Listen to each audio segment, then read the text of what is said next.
Hey guys, this is part 3 of What If Naruto Was in Danganronpa. Hit like and subscribe if you like this one, and also please check the author in the description. Let's start. We are pain, that's all. We are God.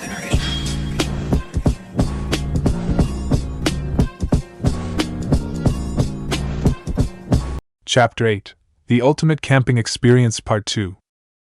The camp set up by the class of Ultimates was filled with silence. After Naruto had come with the injured fox in hand, the others didn't know what to do. Naruto was just standing in front of the tent Mikan had disappeared into, not saying a word. Chiaki was standing next to him still, only she was playing another game. Gunham also stood nearby with his arms crossed. His hamster, Crimson Steel Elephant, Megazi had returned to him, not that Naruto had noticed. He was far too fixated on the entrance of the tent to notice anything else. Teruteru had led Nekomaru, Akane, Nagito, and Pico to retrieve whatever else he needed for their food supply. While that was happening, Sonia, Fuyuhiko, Kazuchi, Ryota, and Ibuki were setting up a fire and seats around the fire. The seats were actually just tree trunks, but it was still exciting nonetheless. Well, Ibuki was excited at least. I don't get it, Hyoko said as she watched Ibuki start to decorate one of the tree trunks with glitter and other stuff she had brought with her. Why does he care so much about that random fox anyway? Naruto-chan has always been a weird one, Ibuki said with a nod. No one else has taken a liking to Ibuki this quickly. Huh! Hyoko wanted to vomit. What the heck does that mean? Are you really suggesting that he already likes you? Ibuki grinned. Ibuki knows. Don't be an idiot. There's no way. Now. It was at this point that Mahiro decided to intervene. There was enough trouble already going around for her liking. They didn't need more. Let's not start arguing over something so petty. Besides, Naruto-san invited us all to this trip. Do you think it's okay to be arguing over whether he likes us or not? The photographer didn't notice, but she was already calling Naruto by his first name, unlike with the other boys. Hyoko would have picked up on this, but she was too focused on giving Ibuki a side glare to do so. As for Ibuki, well, she was all sunshines and rainbows. In her mind, she was totally right about what she had said. On the outside, she looked like the type of person who couldn't understand something as intricate as someone's emotions or feelings. But that wasn't the case. More often than not, Ibuki was able to sense these things, faster than others too. The thing is, her personality made it hard for others to pick up on that. Since she was so loud and usually chirpy, it gave the impression that she was clueless. The truth was, Ibuki was just trying to help in the only she knew how. By keeping the spirit alive. Right now, she knew that the best way she could help in this situation was by doing her job and getting their little setup complete. She lacked the delicate touch needed to cheer Naruto up right now. But later, Ibuki continued decorating her little tree trunk with excitement. This was the state of the camp for the next 10 minutes, with no one else exchanging any words with one another. Hyoko and Mahiro decided to help the others with the tree trunks, although the former complained the whole time. Without Naruto to lead their exchanges, they didn't know what to say to one another. The awkward atmosphere only grew when Teruteru and the others returned. The situation only changed when Mikan finally emerged from the tent. She had latex gloves on, stained red from blood. She really had come prepared, huh? Well? Naruto was right in front of her in a flash, looking anxious. He still didn't know why he was anxious, but he had never been one to dwell on such things. He acted first. That was the kind of person he was. He's going to be okay, Mikan said slowly. She was finding this side of Naruto to be interesting, to say the least. The desperation in his face was clear. It was different from the happy-go-lucky boy that she had come to know so far. Thankfully, the bullet was only lodged at his side. He lost a lot of blood, but with rest and food he should be back to normal. That's what I think. Again, she was no veterinarian. Her knowledge on animals was very limited. Regardless, Naruto didn't hesitate to hug her. This made Mikan go red in the face almost immediately, as she was not used to this sort of physical contact. She had felt the warmth radiating from Naruto's body before, but that was from a distance. To be engulfed in it now, it not only comforted her, but it also made her feel safe. She still flushed in embarrassment. The others all looked on with a mixture of shock, amusement, and, in Tera's case, arousal. But let's all just ignore that last one. Oh ho ho ho, now this I didn't expect. The cook was all giggles as he patted his chest. Uzumaki-kun sure doesn't waste any time, does he? Stop being such an idiot, Mahira said, rolling her eyes. You just don't understand delicacy, do you? Oh, mademoiselle, I can certainly be delicate if you wish. Mahira wanted to smack him, she really did. Only her strong composure kept her from acting out her wishes. Naruto either ignored or didn't notice the reactions from his classmate, or Mikan's embarrassment, and wordlessly stepped into the tent. Chiaki followed, her curiosity getting the better of her. Gunham was the only other to join the two. Mikan stayed rooted where she stood. Parts of her clothes were now red from Naruto's hug, but she was far too embarrassed to notice it. Sumiki-san? Sonia tilted her head. Is something the matter? She did not understand the expression Mikan was currently making. Nagito walked up to the nurse and patted her on the shoulder. I believe it's best if Sumiki-san gets cleaned up. Being covered in blood probably isn't sanitary. You think? The stream or the lake should suffice, Pico suggested. Ehe? Hyoko didn't like the sound of that. Not for Mikan's sake, but for her own. Bathing in a lake out in public like that, it just wasn't right. Kazuchi suddenly swallowed, his cheeks red. Is that really a good idea? Tera giggled perversely, a small trickle of blood flowing down from his nose. Oh, I do believe it is. I swear, there are perverts everywhere. My hero was not going to amuse them, though. Come with me, Sumiki-san. We can trek back to the facilities. I'm sure they must have a shower there for campers. So we're going to have to walk tomorrow to bathe? Ryota didn't like the sound of that. Mahiro rolled her eyes. Well, if it's too much trouble for you, then you can just get cleaned up in the stream. I'm sure that would suit you better anyway. Ouch. Even Kazuchi was flinching at that. Mahiro really had a mean streak to her, huh? Mahiro, Sonia, and Hyoko led Mikan to the camping facilities they had seen earlier during their trek over here. The ultimate nurse didn't say a word the entire time, though. Her brain was still trying to cope with the fact that someone had hugged her, and with no malice either. Just what was this strange feeling in her chest? Fuyuhiko hemmed from where he was standing. This whole trip was not going the way he had hoped. It was just one problem after another. Being part of a group is a lot of work. Even as the next heir of his Yakuza organization, Fuyuhiko had never had to truly deal with partaking in the business, so to speak. No, his father took care of that, and now he was beginning to see why the man was always so busy and stressed out. A group was like a machine. Every part needed to be maintained in order for the whole system to work. The short heir sighed in slight defeat. Owari! He turned back to see Nekomaru trying to stop Akane from eating the dead deer that had yet to be cooked up, while Tera looked positively aghast. Nagito was smiling, Ibuki cheered, Kazuchi was grossed out, Pico looked away, and Ryota didn't seem to care. It would take a madman to lead a group like this. Inside the tent, things were a lot more quiet. Mikan had left the fox to sleep in the middle, giving it a small blanket to keep it warm and cozy. She had also wrapped its torso in bandages, which was where it had been shot. Now the small fox looked at peace, its chest rising up and down in a calm manner. It was the exact opposite from before, when Naruto and Gunham had first found it. Mikan had talent, that was for sure. It's just as Sumiki-san said. Chiaki decided to speak up first, surprisingly. Her small voice boomed in the otherwise quiet tent. It doesn't look to be in danger anymore. Naruto knelt next to the fox and placed a hand on top of its head. You really are small. I'd say it's a normal size for its species and age, Gunham said, his arms crossed. His 4 dark devas all peered down at the fox with curiosity from his scarf.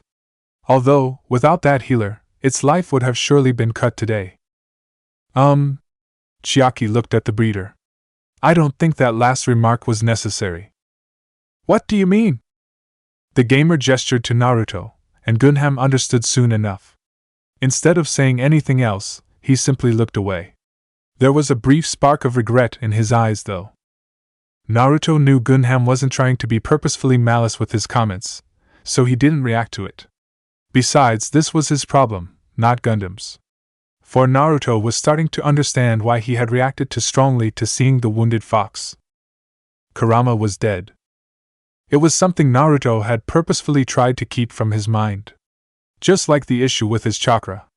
Somewhere, deep in his heart, he understood that these were problems that needed to be addressed. But he never did. Why? Because he was scared to find the answers. It was no use. In the projections ran by June, it had shown that the object traveling through the dimensions would be torn apart unless it was sufficiently shielded. Even though June had failed to mention that little detail, Naruto had been able to pick up on it while the physicist had been typing up his little simulation. But once again, Naruto had ignored it completely, like it didn't exist. In other words, Kurama was his shield. The bijou must have given it his all to make sure Naruto survived the journey. That's what Naruto thought, at least. And in this world, chakra was not a thing. At least, chakra as a power source. Here in this dimension, it was just a concept in some religion.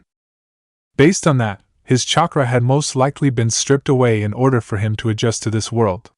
Then again, all of this was nothing more than conjecture on his part. Naruto had no way of knowing what had truly happened. And that's what scared him. He didn't know what would happen to all the others trapped in the infinite Tsukuyumi, or if Sasuke, Kakashi, and Sakura had survived the blast. Or what if they had been trapped in the same explosion as him, but had been torn apart during the journey. None of them had the kind of chakra that Naruto possessed. So then, what if they were dead too? The Uzumaki had tried his darndest to run away from all of these questions. Maybe that was why he had suggested this camping trip at all, using the others as an excuse to continue running away from his problems. It was pathetic, really. And it disgusted Naruto, how weak he was being. You're sulking again. Naruto nearly screamed when he noticed Chiaki's face staring right at him. The usually quiet girl was kneeling next to the fox as well, only she was looking at the blonde. What? I said you're sulking? She started to poke him in the cheek like a bookie, finding that his cheeks were very soft. No wonder a bookie liked doing it. Not only that, but she could feel his whiskers twitch, like a cat's. How very cute. You should stop sulking, she told him. Naruto blinked for a few seconds, trying to register what was happening right now. I find your current attitude to be quite distasteful as well, Gunham said in his usual powerful tone. I do not understand why someone as you would care so much about this familiar. I thought you were beyond such practices. Naruto looked down at the sleeping fox. Its ears twitched a little, no doubt from their voices. They were curious about him? I guess. I was just projecting my problems onto this little guy, just like I was doing it with you guys. I've been failing to deal with a lot of stuff, and I don't know how. That's why you guys have been my scapegoat. And I have to apologize for that. Chiaki thought about it for a moment. You think? I think you're wrong. What? I said I think you're wrong. Chiaki began to run her hand across the fox's head, enjoying the way its fur felt on her hand. You have made our experience at Hope's Peak a little more fun than what it could have been. Naruto remembered Nagito saying something similar to him before. At the time, Naruto had shook it off because he didn't feel that he deserved those words. Now he knew why he had felt that way. Chiaki still carried on. You see, Uzumaki-kun, there is something different about you. All of us, we're all tied to our talents. From the moment we found them, we have been stuck with them. We can only rely on our talents. No matter what we do, we can't escape that. That is our fate. Naruto frowned, but he allowed her to continue. You don't seem to have those limitations, and it's comforting. Chiaki began to smile. Perhaps I can find something else that isn't tied to my games. Perhaps, just perhaps, I can find the same level of freedom as you. That's why, I'm sure you can overcome your problems. And if you can't do it alone, Then you can rely on me, if you want. While Naruto had never expected to hear something like that from Chiaki of all people, he still took her words to heart. Like it or not, this was the situation he was in, with no answers and with no way to return to his world. A part of him had still been holding out, even after June had told him to forget about it. And honestly, a part of him would probably always be hoping that one day all the questions he had would be answered. Ignoring them or sulking certainly wasn't going to help, though. He just had to keep going, for all those who had risked their lives for him. Yeah, that's right. That's my motto, my ninja way. He couldn't go back on his word now, not after the bonds he had started to form here. Thank you for that, Chiaki. The girl watched as Naruto got back to his feet, looking like a huge load had just been lifted from his shoulders. Honestly, I'm surprised to hear all that, Naruto said. I guess those with talents have their own problems to deal with. But if it's any consolation, I don't think that about you at all. He glanced to Gunham. I don't think that about any of you all. You're all more than just your talents. You don't need me as your crutch for that. You can do it on your own, I'm sure of it. Well, that should be obvious. Gunham smirked and cackled. I haven't fallen so low to the point where I need to be consoled by the likes of you. Geek geek. Naruto and Chiaki looked at one another before laughing together. How very Gunham of him. Akane was in heaven right now, or well, about to be. Her eyes were watery, and the drool coming out of her mouth was like a waterfall that Sonia couldn't help but remark about. Why was she like this, you might ask? Well, the answer was simple. Teruteru was preparing the finishing touches to his meal, the very first one they would have together as a class. And it was under a starry sky out in the woods with no one to disturb them. It couldn't get better than this. After Naruto and Chiaki had had their little talk, they had exited the tent with Gunham in tow. From there, they had helped the others finish setting up their camp. It was after that Naruto had gotten changed from his bloodied clothes. No one wanted to see him like that, and he didn't want to be in them either. Unlike the others, he had no problems getting washed at the nearby stream, a fact that would haunt Mahiru, Mikan, Hyoko, and Sonia when they returned. Technically, more like embarrass them, but that was beside the point. Ibuki found the whole situation extremely hilarious, as did Teruteru for that matter. Only Kazuchi had sulked, since he was certain he had seen Sonia blush at first. Nekomaru had admired Naruto's muscles, remarking that they were more refined than any athlete he had seen before. Naruto took the compliment. Now, the blonde was seated with his class around the campfire as Teruteru began to serve them their meal. Deer, with a side of mushroom soup. Even though the ingredients were very simple, the ultimate cook had been able to transform them into something extraordinary. Even Naruto could feel his mouth water. In their circle, starting from Naruto's right, it was Mikan who was all cleaned up as well, followed by Fuyuhiko, and then Piko, Chiaki, Kazuchi, Ibuki, Sonia, Gunham, Teruteru, Ryota, Akane, Nekomaru, Mahiru, Hyoko, and then finally Nagito, who was sitting on Naruto's left. There was more member in their circle, and that was the young fox Naruto and Gunham had rescued. It was napping peacefully on Naruto's lap. Mikan had been worried about him moving so quickly, but the fox had taken his spot on Naruto's lap after awakening from his slumber. No one dared to move him, and Naruto was content with this. Wow, I can't believe this turned out so delicious! Mahiru exclaimed after taking her first few bites from her meal. From the very beginning, she had had her doubts about this whole thing. But thankfully, she had been proven wrong. Even Hyoko had to admit that the food was delicious. I want seconds! Akane shouted from her spot. Ha! Already? Teruteru looked wide-eyed at that. The gymnast had eaten even faster than before. What the hell? I guess waiting all day for this took its toll, huh? Nekomaru guessed. It's just so good. Akane was ready to cry. Nagito chuckled. Such excitement. But I must agree. It's as if I'm tasting hope with every bite. Ryota's sweat dropped. Ah, is that so? There was nothing else to say to that really. Do you think we should wake him up to feed him? Naruto wondered as he looked down at his new friend. Mikan looked unsure. I do not know. Rest is important for him, but he'll also need food to get his strength back. Humph, give him his rest, Gunham said from where he was sitting. Once he has properly rested, he'll seek food on his own. True. The fox had survived on the wild so far. That was the part Naruto was worried about. Then again, Gunham had informed him that the fox was still very young, enough so where domestication was not an issue. The fact that he had been on his own when they found him meant that his mother was more than likely dead now. Leaving him on his own in this situation would most certainly be a death warrant. At least he and Naruto had that in common, as terrible as it was. They were both without mothers in this world. Oh, but what shall you name him?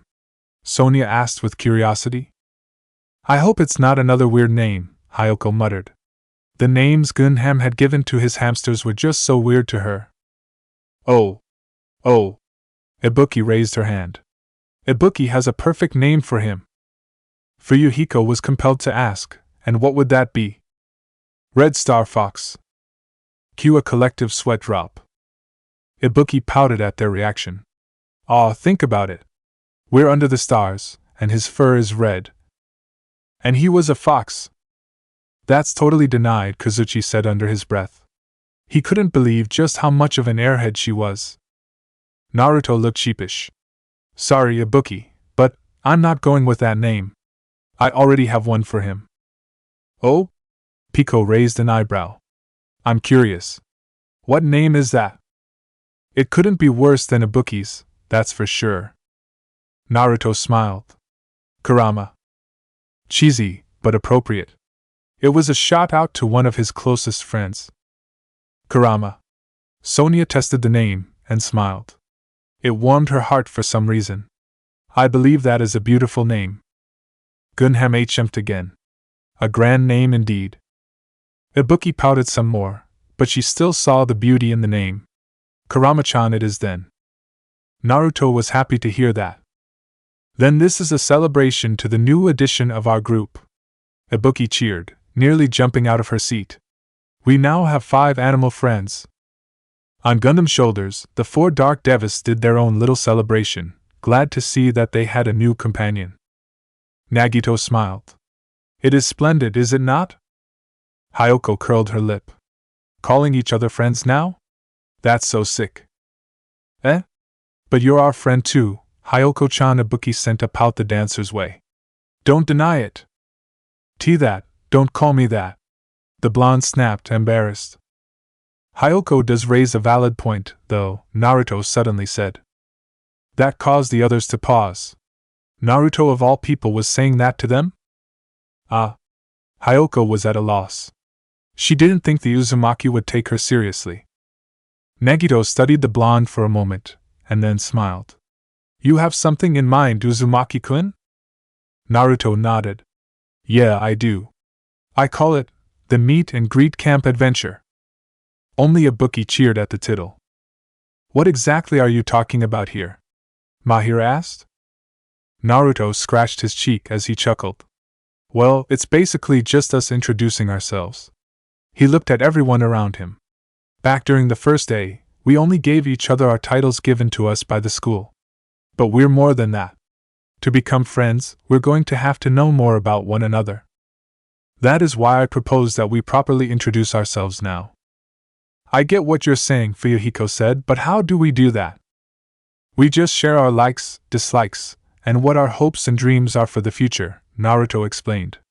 It was what Kakashi had done with them back in the day. It was a simple idea, but Naruto found it to be an effective one. That sounds kind of embarrassing, Hyoko muttered. Well, I think it's a splendid idea. Of course, Nagito liked it. Kazuchi had an idea. Yeah, but if Uzumaki wants us to do it, then he should go first. Secretly, he just didn't have the guts to talk about his dreams in front of Sonia. So if Naruto chickened out, then he could be spared. Unfortunately, that did not happen. Naruto shrugged. Sure, I don't mind. Fuck. Now let's see. Naruto took a second to mull his words over. First off, what I like, well, there's ramen. It's the food of the gods. Q group eye roll. I also enjoy training, and gardening too. Now that caught them by surprise, again. Naruto seemed to do that a lot to them. You like gardening? It was Mahiro who asked. Naruto nodded. Yeah. It's pretty relaxing. I used to do it a lot when I was younger. Unfortunately, the older I got, the less time I had to take care of my plants. With the Akatsuki, Sasuke, and trying to stop a war, things had just escalated for him. Life had just gotten so troublesome, as Shikamaru put it. I guess you really can't judge a book by its cover, Mahiro thought, amazed. I don't really have anything in specific that I dislike, Naruto continued. Except for how long it took for instant ramen to get done. Even in this world, it was still 3 minutes. What an injustice. I guess I'm not too fond of vegetables. Why, you shouldn't say that, Mikun said softly. Vegetables are good for you. She silently hoped the blonde would take her suggestions more seriously. She was his nurse now, after all. Nekomaru had to shake his head here. Just how someone like you managed to get that incredible physique is beyond me. Naruto grumbled. Don't be so harsh, sheesh. I eat vegetables now, I'm just not overly fond of them. They're weird looking, and they don't taste right. Fuyuhiko was at a loss for words right now, as were many others. Chiaki was agreeing silently with Naruto's words. Vegetables were evil. Tasty but unhealthy snacks were a gamer's best companion during the night. It was a sentiment that was also shared by Ryota, but for different reasons. You're like a little kid, I swear, Mahiro said with a sigh. It must have been tough on your parents, trying to change your ways. Ah. Naruto did his best to not look down. I'm an orphan, so I kinda had to learn this all by myself. Jiraiya, Tsunade, and even Kakashi all came later into his life, after all. Mahiro looked confused for a moment, like she didn't understand what he had just said. But when she finally registered his words, she looked mortified. Oh my gosh, I'm so sorry. I didn't mean. It's alright, Mahiro. Naruto already knew what she wanted to say, and he didn't hold it against her. It's not like you knew, and it's not a big deal to me anymore. I'm all grown up now, after all. Gunham closed his eyes. That's a strong remark, not easily made by the weak-willed. Thanks. Naruto decided to just accept the compliment. At least, he thought it was a compliment. But that must have been terrible, Sonia remarked. Living all by yourself. It's really no big deal. I had a lot of friends back in the village who supported me, just like I do here now. Naruto didn't want to spend too much time on this. To him, it was a non-issue. At this stage of his life, he had grown to accept all the bad in his life with the good. It was part of being a shinobi. To endure it. Can we get back on track now? The others agreed. I guess all that's left to talk about is my dream. Naruto folded his arms and thought about that for a moment. He had always meant to follow Jiraiya's teachings and unite all of shinobi after the war was over, but he couldn't very well do that now, could he? Well, Ero-Sennin said he wanted for people to come to understand one another. It wasn't just shinobi kind. And just because he was stranded in another world, it didn't mean that he had to forsake his master's teachings. Not only that, but with what little history he already knew, he could tell that there was much conflict in this world that needed to be resolved. That's part of the reason why Hope's Peak Academy had been founded, in order to create a brighter future in this country by bringing together the top of the cream in every imaginable field. That's what Tengen had told him at least. Naruto began to smile as an idea started to form in his head. My dream is a simple one. I just want to create peace and bring about justice and hope to this world. To say the others were shocked was an understatement. Even Nagito looked stunned for a moment, but he recovered soon enough. Ha ha! That's incredible, Uzumaki-kun. To think you were aspiring for such heights. It made Nagito's heart beat with excitement. His instincts had been right on the money all along. What the hell? Kazuchi was more pessimistic, though. What the hell kind of dream is that? Both Mahiro and Sonia shot the mechanic a glare, making him falter. Hey, he was just curious. Don't chew him out for it. Naruto didn't take offense to the question. I understand your reaction, Kazuchi. For someone as small as me to say something like that, It does sound silly. He shrugged. But I don't really have a choice. It's what my master entrusted me with, and I can't let him down. A master? Fuyuhiko was curious about this. You had a master? Of course. How else do you think I gained my skills? That does make sense, Pico admitted. Being self-taught could only get you so far. Even she had had several teachers in the past. Of course, she surpassed them all over time, but that's beside the point. But if you're going this far, then you must have cared a lot about him, Nekomara said. Naruto nodded at this. Yeah, he taught me a lot of things, some helpful, others, not so much.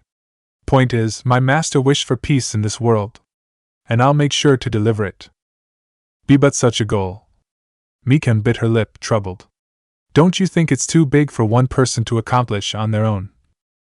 Oh yeah, it would be impossible for me alone. Naruto then patted the girl on the head again. But who says I'm planning on doing it alone? I have all of you guys to help me. Oh, don't just sign me up onto this. Kazuchi exclaimed, mortified. Hyoko snorted. You're such a loser, God. I respond better to praise, you know. Hyoko ignored him, of course.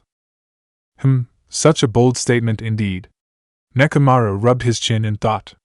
You're so certain that will help you with this. Don't make it sound like that, Naruto said sheepishly. It's more like I'm asking you guys for your help. I can already tell. Together, there's nothing we can't do. That's why, even achieving my master's dream would be a possibility if we're all united. I admire your spirits, Naruto-chan. Ibuki shouted. If this were a song, I'd titled it, Wish Under the Starry Sky. Naruto had to admit, that was a beautiful tittle. I for one have never given something like world peace much thought, Teratera said with a thoughtful look. But if I were able to make everyone smile with my cooking. He laughed softly. Yes. That would be incredible. It was one of the few times Teratera was showing his more serious side, and the others were glad for it. Akane smirked. Her fight with Naruto had been put on hold because of the whole business with the fox, but surprisingly she didn't feel angry about it. Instead, her blood was getting pumped up with all of this talk about peace and whatnot. I don't really get how you can create peace, but it doesn't sound too bad to me. Ryota scowled. You make it sound like it's an easy thing when it's not. Saying we'll all work together, do you really think that's possible? Naruto looked at the animator. It's true that my words right now don't carry much weight to them, but I'm the kind of person who proves himself through his actions, not his words. That's why, even if you don't accept it now, I'll make sure to prove myself worthy of your trust. For some reason, that only infuriated Ryota more. Don't say it so readily. Not all talents are for the greater good. Some talents only bring pain and misery to everyone involved. You think so? Naruto shook his head. I'm of a different thought. No matter the power, it's only the intent that matters. Even power based on darkness can be used for good if the intent is there. It's no different with talent. And that's what I see around me. That includes you too, Ryota. Ryota kept his eyes on the blonde for a few seconds before looking away. He didn't seem entirely convinced still, but for the time being, he was able to understand Naruto's point. And there's that feeling again, Naruto said to himself, keeping Ryota in his line of sight for the moment. It was the feeling that he was speaking to someone else entirely. But why would he ever feel something like that? Just why? Still, I sincerely believe in Uzumaki-kun's words, Nagito said, drawing the attention to him. I think it's a wonderful goal to work towards, especially with everyone here. With your talents combined, the hope born from this union will shine more brightly than any star. That made Fuyuhiko smirk a little. Wonderful or not, it's hard to think that a goofball like Uzumaki can achieve a grand goal like that on his own. So I guess lending him a hand is the only thing that we can do. Naruto was happy the boy was on his side, but did he have to call him a goofball? Yeah, well, it's not a terrible goal, Kazuchi muttered under his breath. He hated feeling this way, feeling that he wanted to help Naruto. He didn't know why, just that he was slowly being drawn to being around the blonde. It was very frustrating for him. All right. That's enough from me for now. He had been embarrassed enough. Naruto glanced to Mikan. You're up next, Mikan. Yeah? Being put on the spotlight like this, Mikan was not handling it well. You can do it, Mikan-chan. Ibuki cheered for her. It's not like Hyoko-chan is going to bite. The dancer's eyebrow twitched, but she didn't say anything. You Twiddling with her fingers, Mikan mustered what courage she had and faced the group. Well, my likes include anything that have to do with treating people. Huh? Hyoko cut in, her face annoyed. Don't you do anything else other than be a creepy stalker? Naruto was about to say something, but surprisingly Mikan spoke up to explain herself. I devote all my time in trying to help people. That's because people always rely on you when they're sick. And being congratulated for a job well done, it's a nice feeling, I think. Teru giggled. Oh my. Who would have thought that Sumiki-san had a side like this? Don't make it weird, Fuyuhiko glared at the cook who was serving Akane her fourth plate. Being depended on is a nice feeling, Sonia said, recalling her status as a princess. She had a whole country who depended on her. While it could be stressful, she was more than happy to fill the role. Granted, there were times she wished she was just a normal girl too. Mikan fidgeted, silently wondering if she had said too much perhaps.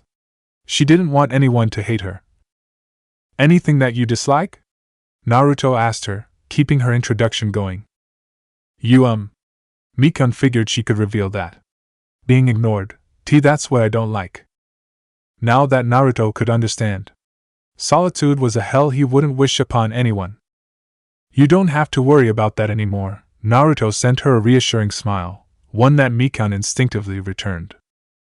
And my dream for the future would be to fill all the hospitals in the world with wonderful medicine, Mikan declared with more confidence than usual. That, and help Uzumaki-san with his goal, of course. How thoughtful of her. Naruto appreciated her words, for sure. Guess I'm up next, huh? Fuyuhiko placed a hand on his tie to readjust it. I have a lot of things I like, and a lot of things I dislike. Bubba! Ibuki didn't hesitate to strike him down.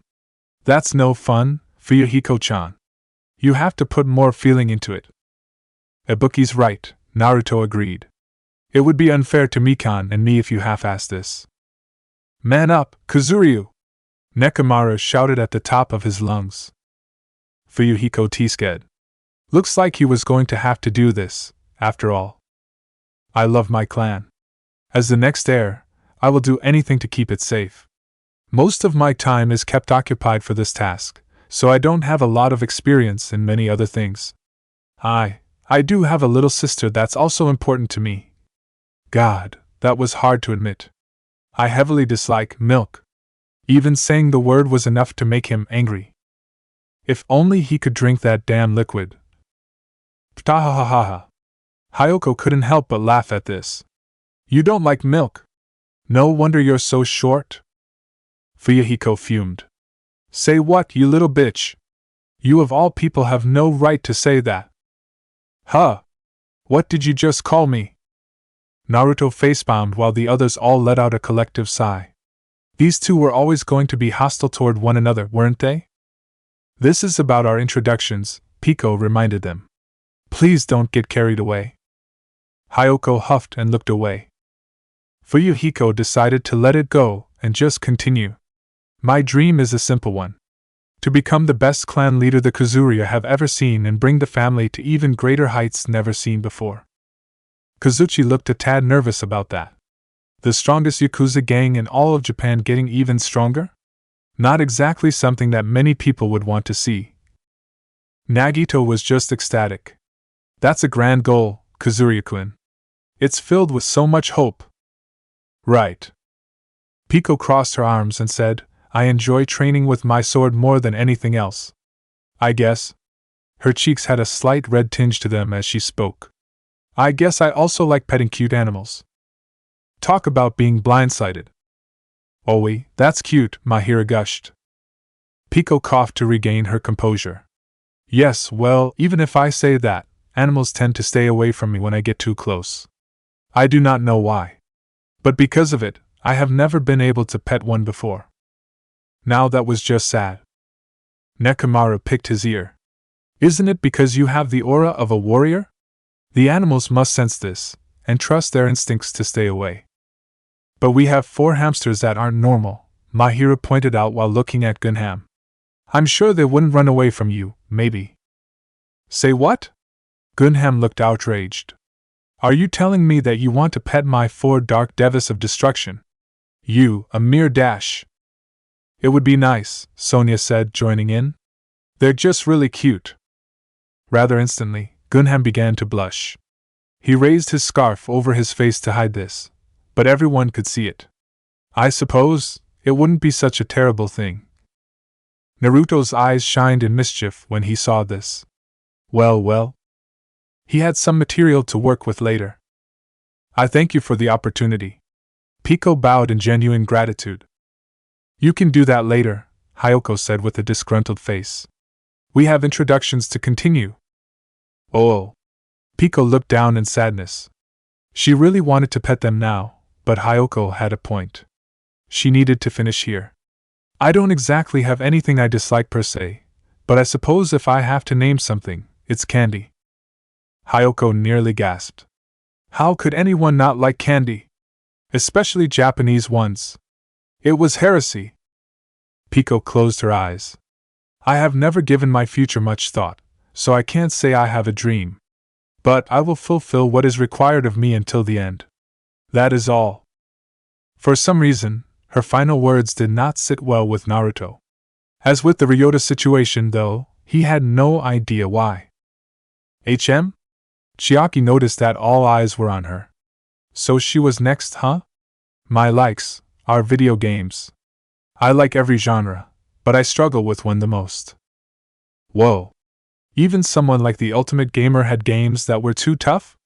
Now that certainly made Naruto curious. What kind of games could they be? Unfortunately for the blonde, Chiaki didn't seem keen on sharing which genre she struggled with the most. I don't like waking up early, but that's rarely an issue since I stay up most nights playing video games anyway. Mahiro's sweat dropped. You know, Nanami-san, I think you spend too much time on games. HM? You think so? A small smile graced Chiaki's face. To me, it's the opposite. People who know nothing about games are the ones missing out. No one knew what to say to that. I don't have a dream for the future. Chiaki tilted her head. But I guess Uzumaki-kun's dream sounds nice to me. Truly, Chiaki was the kind of girl who went things at her own pace. If nothing else, Naruto had to admire that about her.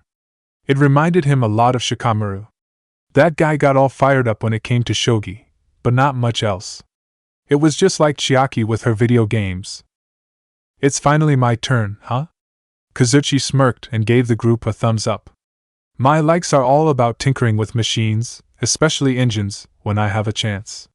Motorcycles are a special treat to me. In fact, I'm real close to cracking one that can reach up to 585 miles per hour. Holy shit. That sounds awfully dangerous, Mikan commented. More like, could you even ride that thing? Fuyuhiko said with a shake of his head. I bet the police would confiscate it in an instant. Of course it's not street legal, Kazuchi exclaimed. It's not like I would ride it anyway. I get motion sickness real easy. Huh? Hyoko blinked. Then why are you even building a bike that you can't ride? Kazuchi smirked again. Because it's just nice to tinker with engines, you know? Disassemble, reassemble, see what makes it tick, stuff like that. It's what gets my brain moving. Well, everyone has their own thing, Naruto thought. He was the same way when it came to training. My dream is a real big one too. Kazuchi continued, excited that he had the spotlight for once. Since I'm a mechanic, and I gotta reach for the stars, my dream is build a rocket that can go to space. That was ambitious. But you cannot ride it, correct? Pico asked with uncertainty. Kazuchi awkwardly laughed. Why yeah. What a funny guy this Kazuchi was. But a dream like that, Naruto felt like it really suited him. It was a beautiful dream for someone like him. Ulu, It's Ibuki's turn next. No one beat Ibuki in the excitement department. As promised, Ibuki will grace you with a most spectacular introduction. Wait, when did she promise? Ibuki enjoys doing a lot of things. Truly, there is not a single thing Ibuki will not enjoy doing. Ah, but standing still is a big no-no. There's nothing more boring than standing still. Your brain won't be stimulated that way. That's why, you always need to be on the move. Ah ha ha ha, that's what Ibuki says anyway. As long as you can overcome boredom, you can overcome anything. So, basically, she disliked being bored. And to Ibuki, one of the easiest ways to become bored was to do nothing at all. Gotcha. Ibuki's dream is rather elegant, she continued with a wide grin. She sounded so sure of herself. That dream is to form a band with everyone here. Fuyuhiko deadpanned. Yeah, that's never happening. And with the way you play, we'd be more likely to die first, Kazuchi added, recalling the song she had played for them yesterday. It was just terrifying. Ibuki sulked. Buh. Show more guts, you gutless. It was a matter of survival, not guts. Sonia stood up from her seat and bowed to them. Hello? It is my turn now, correct? Yes. Ah, Miss Sonia. Of course, Kazuchi was already a blushing mess. Naruto still found the whole situation humorous. How could Sonia not notice Kazuchi's affection towards her? Naruto was proud that he at least wasn't that dense. There are so many wonderful things to enjoy in glorious Japan, that it is difficult for me to pick one, Sonia began with her hands next to her face. Crime dramas, and dramas in general, are some of my favorite. The summer story of 7 men and women is a special favorite of mine, as it began the era of trendy drama that we know today. It was such a romantic story, but also very tragic. Of course, there are many other dramas that focus on different facets of human lives. It is. We don't need a lecture on your stupid dramas, Hyoko snapped. Seriously, talk about something else already. Hey! Don't be so rude to Miss Sonia. Kazuchi, jumping to Sonia's defense. No surprises there. No, it is my bad. Sonia, of course, was more than willing to be the bigger person here. I got carried away. I do apologize for that. Nah, it's alright. Naruto wasn't annoyed. It's not like he knew anything about these so-called dramas anyway. You can continue, Sonia. The princess was more than happy to do so. Aside from that, I enjoy all the many things I have come to know here in Japan. It's like a whole new world to me. That includes this camping trip, as I have never been able to do something like this with people my age. That is why I feel like I have been blessed with a wonderful opportunity. That's Miss Sonia for you, Kazuchi gushed even further. Always so admirable. Idiot, Fuyuhiko said while shaking his head. I don't know about anything I dislike that is truly worth mentioning, Sonia continued. As for my dream, I hope to lead my country with clarity and grace one day, as well as achieve Naruto's dream for the future. So Naruto had a princess of a nation that was willing to support him? Sweet. Kazuchi felt down in the slumps a little. Why? Because Naruto was the only one Sonia referred to on a first-name basis. That had to mean something, right? Kikiki, coward, you fools, for the great warlock, Tanaka Gunham, has finally arrived.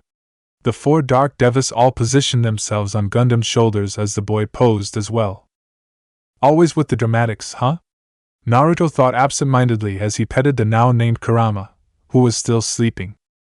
There is nothing in this world but my 4 dark devas of destruction that could possibly interest me, Gunham declared with his usual gusto.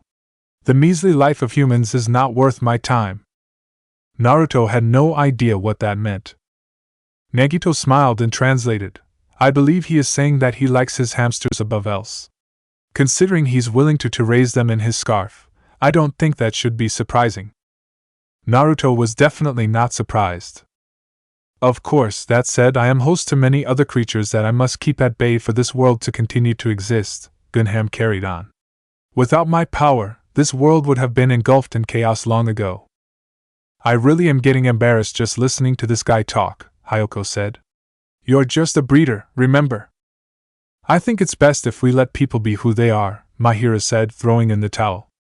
Her class was full of weirdos. She was just going to have to live with that from now on. Gunham was devoted to his animals. That's basically what the guy was trying to say. That's where his hopes and dreams lied. Naruto knew there was more the guy than just that, but if that was all he was willing to say for now, then so be it. I suppose it's time for everyone's favorite chef, HM? Teruteru started to comb his hair. My story is truly a grand tale, I can assure you. We're not here to hear you narcissistically talk about yourself, dumbass, Fuyuhiko said, annoyed. Oh my, you're always so tough on me, Kazuria-kun. Mahiro really wanted to smack her head against something hard right about now. You're covering way too many bases by yourself, Hanmura. Well, I suppose I can give you the shortened version, Teruteru said as he finished combing his hair. I was born in the great Azabu district, and was raised in southern Aoyama. That's why I carry such an air of sophistication around me. This is also why I vehemently hate anything junk food related. Ryota and Chiaki both took offense to that. Food must be prepared from scratch, and each dish must be handled with great care, Teruteru explained. The chef and his ingredients, all brought together in harmony. That is why junk food fails on every level. It's thrown out like any trash you see in the city. Those so-called restaurants don't care one bit about the standards they want to set, and people eat it all up. It is ridiculous to call something that grotesque food. His nostrils were flaring in anger now, showing just how much he disliked junk food. It was rather surprising to the others, as from the beginning, Teruteru had appeared to be someone who only cared about sex or making innuendos. But this was something else.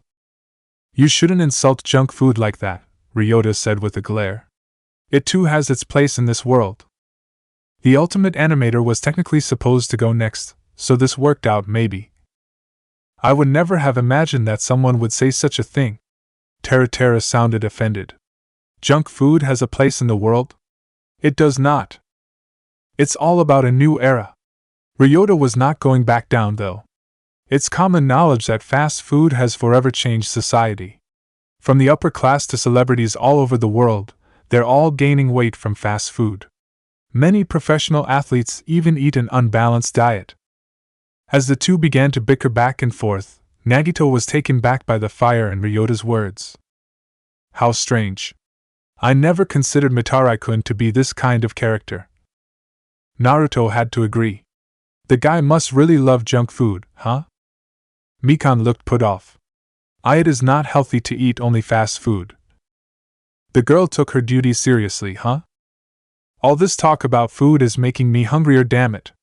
Akane yelled. Am I going to get another serving or what? What? Teruteru looked at the gymnast with further shock. I've already given you 7 servings. And you want more? Hell yeah, I do. How can anyone eat so much? Mahiro wondered. Naruto knew how. It was easy. You just had to really like food. It was like him with his ramen. Forget about that for now, Owari, Nekomaru told her. Since Mitarai and Hanmura have taken their turns to argue with one another, it's your turn next. Well, Ryota didn't technically go, but at least everyone now knew what he loved. Junk food. What did he not love? People talking badly about fast food, or junk food in general. It was a start. Huh. Akane didn't seem too thrilled to participate. It's not like I have much to say. I work hard to take care of my younger siblings. I love food, and I don't like it when people are keeping me away from my food. You don't like being a gymnast, Owari-san? Sonia asked, curious to know more. It's not that I don't like it, Akane replied, shrugging. I'm just indifferent to it. Some old geezer told me I could make good money doing it, and I did. That's all. For the ultimate gymnast to be so laid back like this, it was incredible, and not exactly in the good way either. But Naruto didn't know. Trying to classify Akane was much harder than it seemed. I guess it's come to me at last. Nekomaru grunted as he flexed his arms. What do you guys want to know? What we've all been saying so far, Kazuchi said, confused. What you like doing, what you don't like, your dreams. All that. Nekomaru began to laugh. Ha ha. Oh, right. I should have realized it sooner. This guy. Let's see now. Nekomaru began to seriously consider his words. I guess, as a team manager, there's nothing I like more than seeing the athletes I've worked alongside achieve their dreams. For me, that is what I like most, and is also my dream. To help others overcome the obstacles in their path, it's what I live for. That is why none of you should hesitate to come to me for help. I'll even grant you world peace like you want, Uzumaki. Naruto laughed. That would be a huge help, thanks. Nekomaru smirked. But of course. He then frowned. I suppose what I dislike most is lazy people. Those who do nothing but complain about their situation when they could be doing something productive in order to attain their goals. That's what I can't stand most. So even Nekomaru had his serious side, huh? I'm glad I did this, Naruto thought. He was seeing different sides to his classmates that he hadn't been privy to before. It was an eye-opener, and it was sure to help everyone understand one another better too. Mahira stood up straight as the attention shifted to her.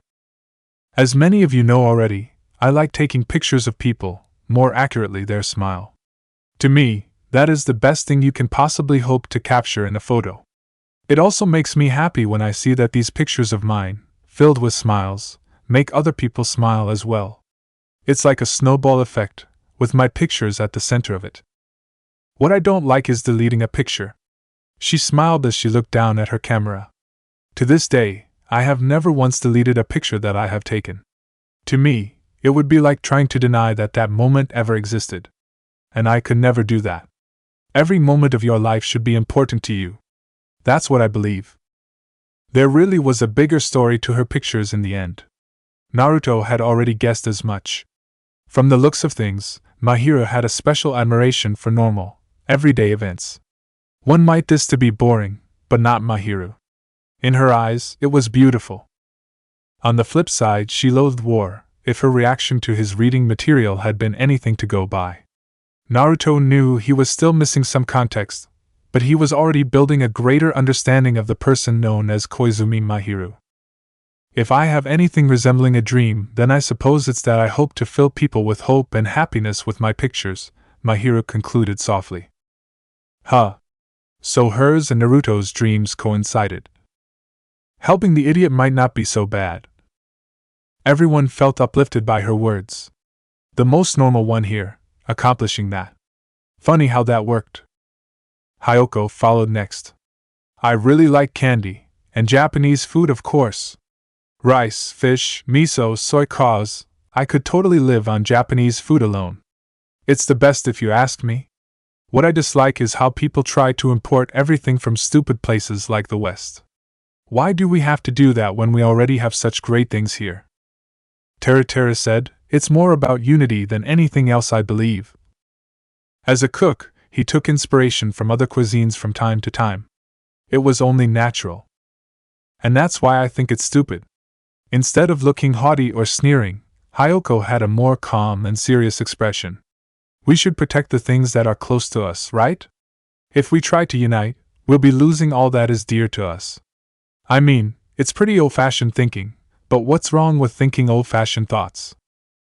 I don't think we should be totally excluding everything and everyone, but just protect what's important to us, you know?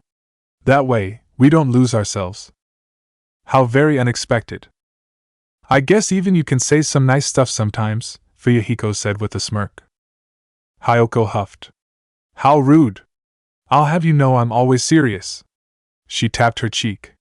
I guess I just think this way because of the industry I'm involved in, which is pretty old-fashioned. There is something to be said about an old industry trying to adapt to a new changing world, Nagito commented. Traditional dancing, huh? Naruto muttered. I've never actually seen anything like that before, honestly. Huh? Hyoko was aghast. You really never seen one of us perform? Yeah, not from around here, remember? Still. She then laughed. Oh well. An idiot like you probably wouldn't get it anyway. She still liked to tease him, huh? I think it would be a good idea if Sionji-san performed for us right here, Sonia suggested. That way, we could all see for ourselves. Truth be told, Sonia had never seen one of these dances in person either, so she was excited to experience it firsthand. What? Hyoko began to blush. But I don't even have any music. Leave it to the great Ibuki. Ibuki suddenly pulled out a pair of drumsticks from behind her, as well as a small wooden drum decorated with purple glitter. What the dash? Nekomaru leaned in closer. Did you bring those with you? Nah, Ibuki made these from the trees, she clarified. Ibuki had time to kill after she finished decorating her tree trunk, so that is why she has these now. She had been able to make something like that? Nice. Naruto watched on, along with the others, as Ibuki began to play a tune on the drum. It seemed her skills went beyond just the guitar. Seeing this, Hyoko had no choice but to stand up from her seat and indulge the idiots in what they wanted. It wasn't because she wanted to do it, not at all. She pulled out a small fan from the sleeves of her kimono, which she had on her almost always. It wasn't as big as the ones she usually used when she performed, but it would have to do. The others all sat back and watched how Ibuki and Hyoko began to perform together. They were clearly doing their own thing, but it still had its appeal, oddly enough. At least, it was enough to make their dinner a hell of a lot more enjoyable than before. Ibuki wasn't as bizarre with the drum as she was with her electric guitar, so that kinda helped set the mood for them. And so, the Section B of the 77th class spent their first night on their camping trip together, eating and enjoying the show performed by two of their friends. There was a new addition to their group as well, a little red fox. It was a simple night, all things considered. But damn if it wasn't fun. Chapter 9, The Ultimate Camping Experience Part 3. Holy shit, this place isn't that bad. Naruto-san, language please. We don't need two loudmouths in this group. Humph, don't look at me while saying that, you bitch. See what I mean? You need delicacy when talking to women. And you too, Naruto-san. But don't be so stubborn, Mahira. I'm not the stubborn one here. Mahira-chan is pretty stubborn. There is no reason for you to join in, Mayota-san. And don't defend them either. Ibuki goes where no Ibuki has gone before. Don't change the subject. Humph, loudmouth idiots. I swear I'm going to get mad. Mikan watched the exchange between her friends, yes friends, with a small smile as she walked alongside Naruto. It was the second day of their trip, which made this a Thursday for them. Friday was their last day unfortunately, but this 3-day camping trip was going excellent in Mikan's mind. The class had decided to go hiking after breakfast, which Teruteru had prepared for them. It was more soup, but the soup was still delicious so no one could complain. After that, they had set for the hiking trail that was nearby. This was one of the main attractions of this campsite. It was one of the reasons Fuyuhiko had picked it out for them apparently. Anyway, they were now on this trail. Akane had gone off ahead since Naruto had promised to finally have their fight at the end of the trail, which was supposedly on the summit of the mountain. It was by no means a tall mountain, so there was no risk of danger here. Probably. Naruto and Mikan were up front, with Fuyuhiko, Mahiru, Ibuki, Piko, Chiaki, and Hyoko trailing behind them. Nagito, Sonia, Gunham, Nekomaru, and Kazuchi were behind them, and finally Ryota and Teruteru were trailing at the very end. The last two in particular didn't seem to be enjoying this hiking experience all that much. And just like with Gundam's hamsters, Kurama had decided to join them on this little expedition of theirs. He seemed to be doing a lot better now, having joined them for breakfast. He had eaten some of the deer meat leftovers from the previous night, under Gundam's instruction. As foxes were omnivores, there was no problem with this at all apparently. The little fox in question had draped himself around Naruto's shoulders, holding his head up high as he took in everything around him. Naruto was surprised but happy that the young fox liked him so much. According to Gunham, he had said that the fox was eternally grateful for being saved.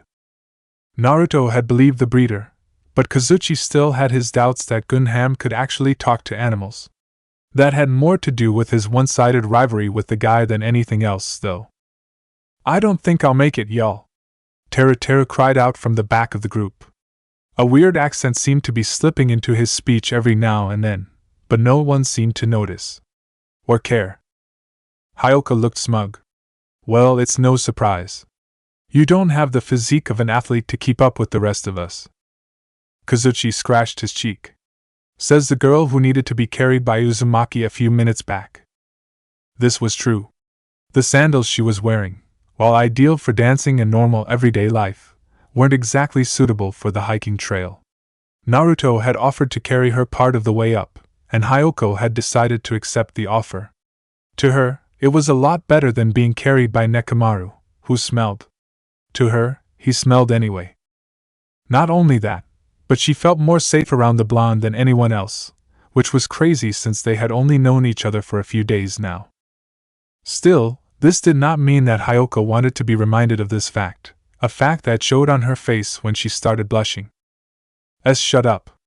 That was completely different. Kazuchi grinned in a teasing manner. Sure it was. Hyoko huffed and turned her attention back to the trail. A deadbeat like Kazuchi wasn't worth her time. This place is still spectacular.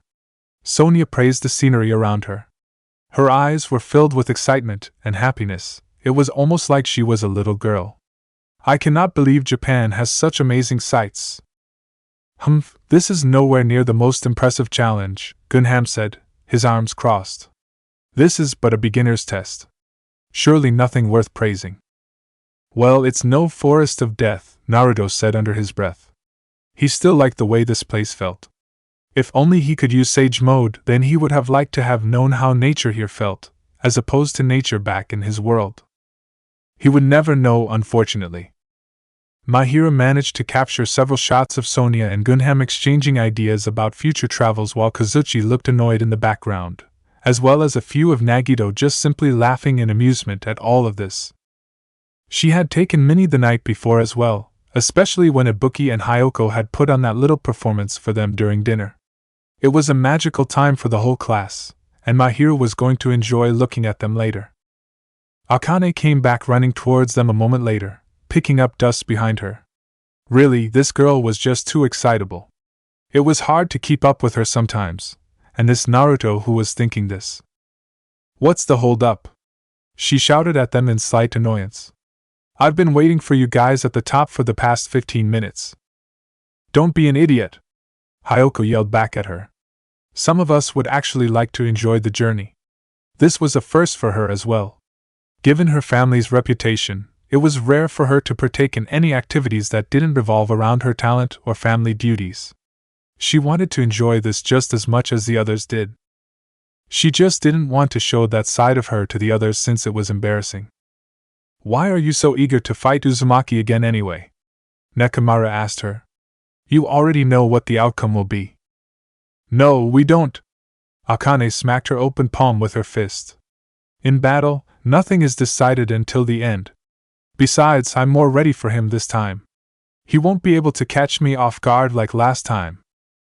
I'm with the others on this one, Akane. Naruto thanked Mikan, who handed him a bottle of water.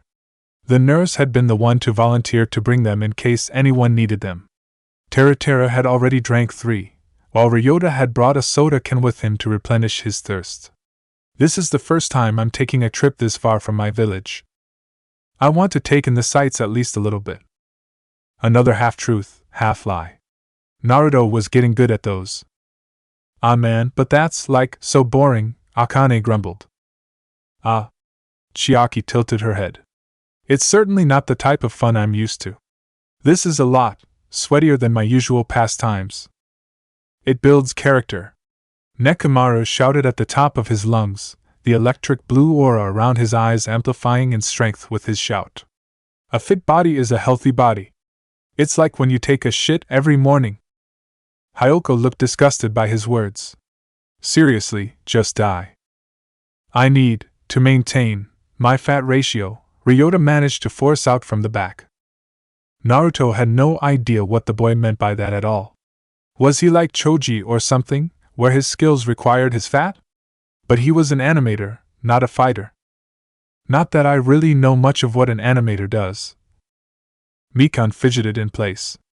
I believe that drinking soda while hiking is not a very good idea, Matarai-san. The boy hugged the soda can close to his body. I will protect it with my life if I must. Q group sweat drop. Ryota was usually quiet and reserved, just like with Chiaki. But when it came to junk food and the like, he was certainly more passionate than anyone else around.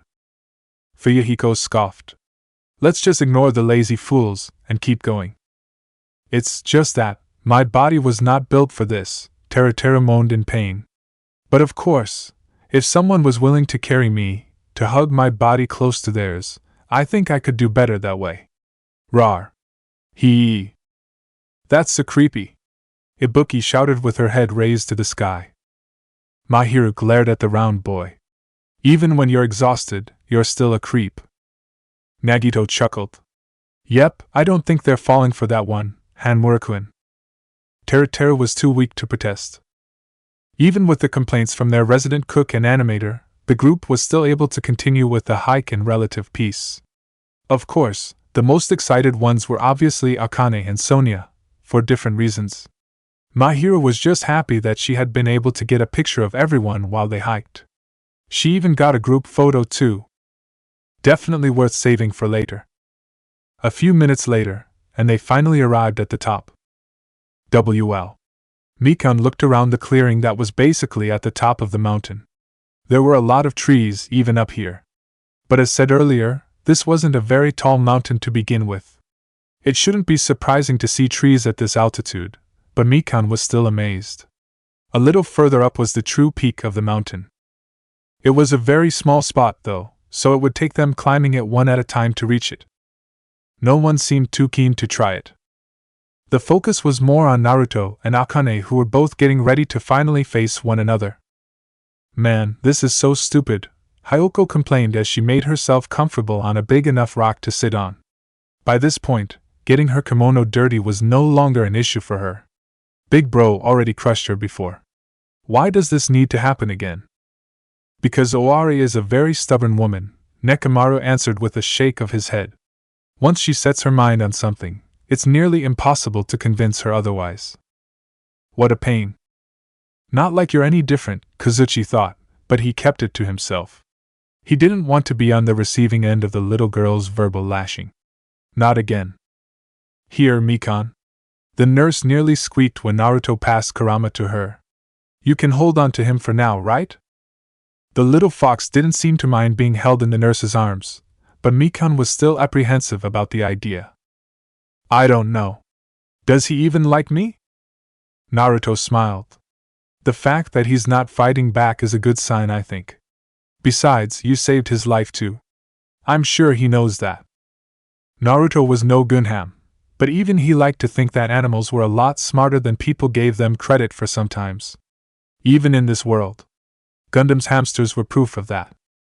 Speaking of the boy, he didn't seem to have any problems with Naruto's idea either.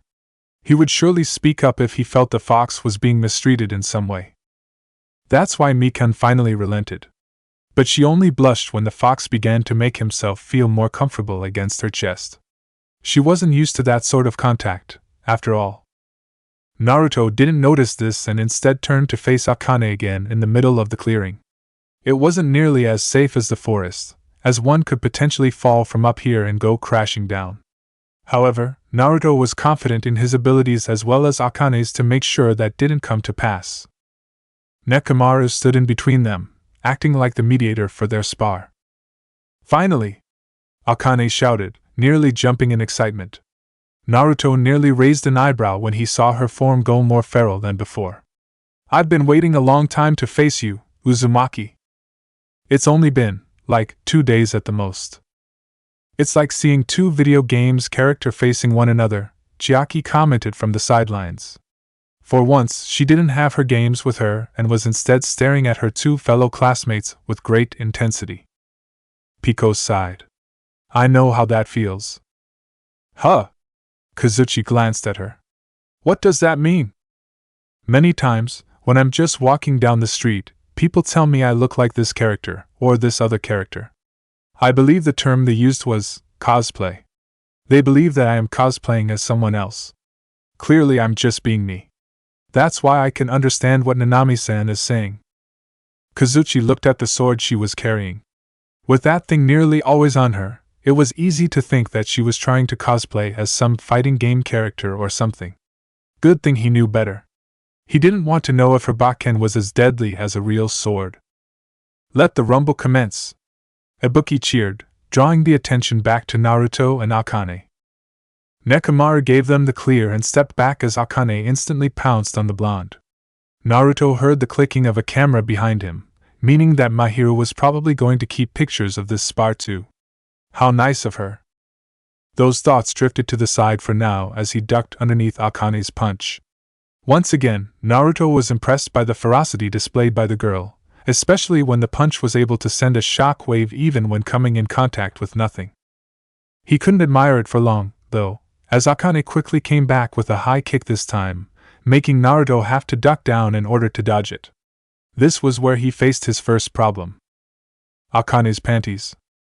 Blushing, the blonde skidded back to put some distance between himself and the gymnast.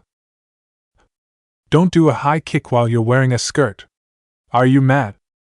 Huh? Akane didn't seem to understand the problem. What's wrong with that? You're giving me a free shot of your panties. Get it? The others all facepalmed in the background. Things had started so serious too. It's just panties, right? Akane shrugged. I don't see the problem. Naruto spluttered, unable to come to a proper response here. Just what kind of values did this girl have anyway? Anyway, forget that. I'm all fired up now. Akane exclaimed as she dashed for Naruto again. The blonde's embarrassment faded away as he went back on the defensive again, all the while admiring the speed and power behind her moves. That said, there was something else he was starting to notice. It was the same thing Nekomaru had picked up when Akane had challenged him during their first day. Akane's lack of form. Her moves were wild and unpredictable, but she had no true form to call her own. That's why she couldn't connect with combos as well as she otherwise could. It was the same way Naruto had struggled with the taijutsu style back in the day until he learned senjutsu. Before that, his taijutsu had been more about misdirection with his shadow clones and just street fighting really. Not exactly the best, especially when compared to Lee's and Guy's taijutsu prowess. Nagito watched as Naruto and Akane continued to trade blows with one another, with the blonde either dodging or blocking every single of her attacks. He too had noticed something peculiar. How very strange. Sonia looked at him. Is something wrong, Kamita-san? Nagito chuckled. Oh, it's not worth mentioning if someone as lowly as me was able to notice it. Sonia didn't know how to respond to that. Pico was the one who spoke up. Naruto-san is holding back. Sonia gasped. What? Pico nodded. When we sparred, his actions were different. Since he's not used to holding a sword, he had to compensate with his other skills. But here, where he has more experience, he's able to take things easier. Nagito smiled. That sounds about correct. But for you to notice that, Pico looked at Nagito, I'm impressed. Nagito chuckled some more. To be praised by the ultimate swordswoman like that, ha ha ha, I'm quite honored. Pico took the weird comment in stride. Fuyuhiko HM'd. It just means that Uzumaki is out of her league. Which makes this spar pointless. Ryota frowned a little. I don't think Owari-san sees it that way. Fuyuhiko didn't care enough to respond. With Naruto and Akane, the gymnast was able to realize the same thing as Pico and Nagito, that Naruto was holding back against her. Don't take me so lightly, she shouted in anger. This isn't what we agreed on, Uzumaki. Naruto, still on guard, watched the panting girl glare at him. If he was being honest, this was the first time he was seeing Akane truly angry. Before, it was only annoyance. Now, it was definitely closer to anger. From the looks of things, she had considered this spar to be very important. Naruto had not seen it that way. To him, it was more along the lines of seeing more of what Akane could do. And he had. It was like her whole body was put together for fighting. The title of ultimate gymnast didn't do her justice. Nekomaru shook his head. I believe you have insulted her, Uzumaki. That's not nice of you, Naruto-chan. Ibuki exclaimed. Ah. Chiaki tilted her head. Bad Uzumaki-san. Naruto's eyebrow twitched. And now everyone was ganging up on him. Great. I didn't mean for you to take it that way, Akane, Naruto said, with honesty. I just got too caught up in studying your moves. But I guess if I was in your position, I probably would be reacting the same way too. I'm sorry for that. Akane smirked. As long as you take this more seriously, then I won't hold it against you. That's so? Naruto got into his stance. Without Sage Mode, he could never again bring out the full potential of Frog Kata. Once they got back to Hope's Peak, he knew that he would need to make a lot of changes to his fighting style. Maybe Nekomaru could help him with that too. Anyway, that was for later. Right now, he needed to teach a certain gymnast a lesson, so this would have to do. Piko's eyes studied Naruto's form, finding herself entranced by the stance. It was different from all the hand-to-hand techniques she had studied before. So what was this? Nekomaru was thinking along the same lines right now. As before, Akane charged Naruto again, unable to contain herself any longer. Unlike before though, when Naruto blocked her first strike, he quickly responded with a quick punch to her gut. Akane doubled over, her vision going dark for just a second. That punch had hurt a lot more than Nekomaru's, and that was saying something. Strictly speaking, Nekomaru had more explosive power than Naruto. What Naruto was able to do was concentrate more of his power into a single area, whereas Nekomaru just let his power loose. That was why Akane felt a lot more pain from a single strike. Her resilience wasn't for nothing though, and she quickly recovered and went back in for payback with a punch of her own. Naruto still blocked this and landed another strike on her abdomen, this one sending her rolling back across the ground like a rag doll. Ahahaha. Nekomaru fell into laughter at this. That was an excellent counter-strike, Uzumaki. Better than anything else I've ever seen. Well gosh. Holy shit. Kazuchi whistled at what he had just seen. I can't believe Uzumaki could do something like that. Nagito appeared thoughtful. I never would have considered a ninja to be so skilled in martial arts like this. To the lucky boy, Naruto defied what a conventional ninja should be. At least, what history remembered them to be like. Then again, the term ninja was very broad. Even in the past, no two ninja were ever alike. Their skills all depended on the region they were from, and what they were tasked to do. Ninja were diverse, and all sorts of groups existed in Japan's history. How did Nagito know all of this? Because he had taken the time to study about ninja before coming to this trip. He had felt ashamed for not knowing more of Naruto's existence before they had met at Hope's Peak Academy, so he had tried to rectify that by brushing up on his knowledge about the ninja. It was a very interesting topic to say the least. At the end of the day, there was no denying Naruto's fighting prowess, and Nagito counted himself lucky to be able to witness it firsthand. Yes, very lucky indeed. Fuyuhiko just shook his head. He's a crazy bastard. Nothing new here. Akane still managed to stand up, even with all the bruising. TCH, I'm still not done yet. Hyoko snorted. She's crazy, she wants to get herself killed. I don't think continuing this would be a great idea, Mahira muttered, worried for Akane's safety. Akane didn't listen, and instead rushed for Naruto again. The blonde met her strikes with his own, the two blocking and trading blows with one another. Naruto was surprised by this for a moment, that the girl could still increase her speed. He responded by increasing his own again, with Akane unable to do the same. One final blow to her gut, and the gymnast fell to her knees, blood dripping down her lips. Oh no! Mikan gasped, and she nearly ran up to them to stop them. It was only thanks to Nagito placing a hand on her shoulders that she stopped herself.